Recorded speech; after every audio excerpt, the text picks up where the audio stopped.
Polémica no sector do bocarte tras coñecerse o reparto oficial das cotas.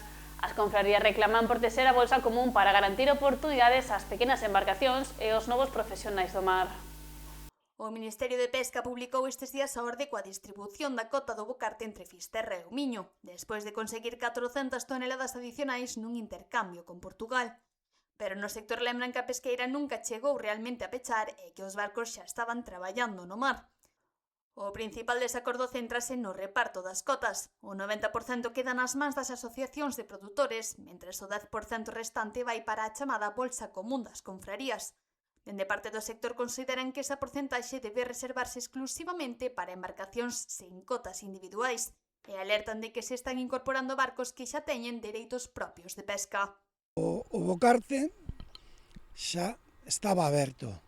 Está aberto, di que é apertura, pero non é apertura, porque xa estaba aberto, xa se está pescando. O que saleu agora é a orde no boletín oficial de como quedou repartido. E nós, prácticamente, os que estamos nas cofradías, queríamos que non nos sacaran nada dese 10%. As confrarías explican que durante as negociacións defenderon manter íntegra esa parte da cota común para poder repartila entre os barcos que non dispoñen de dereitos individuais. Segundo denuncian, as asociacións de produtores pretendían tamén acceder a esa porcentaxe reservada. O 90% vai para a asociación de produtores, que están feitas, e teñeno repartido xa entre eles, inda que non están de acordo ca forma do reparto. Eles non están de acordo, pero teñense que poñer. Se non o queren o reparto así, que collan, que se volva a desfacer todo e se volve a repartir ou quedar sin reparto ningún. Ese é o que queremos. Nós, cando fomos a Santiago, cando fomos para tratar isto, dixemos, porque eles querían levar o 6% e deixarlle un 4%, un 3 ou un 4%, deixarlle para as cofradías. E iso non iba a chegar a nada. Os armadores tamén critican que se incorporasen ao reparto común barcos que xa contan con cotas individuais, algo que consideran contrario ao espírito desta bolsa. Meteron barcos que nunca deben de estar aí, porque teñen as súas cuotas individuales, e o que quedou é para os demais barcos que non teñen cuotas. Isto é unha cousa boa, porque para a xente nova, se queren que haxa novos pescadores e novos armadores, é moi positivo que as cofradías teñen unha cuota para compartir con todos, con estes rapaces novos que queren empezar. Dende o sector explican que acceder hoxe á pesca resulta moi complicado para quen empeza, xa que mercar unha embarcación con dereitos de captura supón un investimento moi elevado.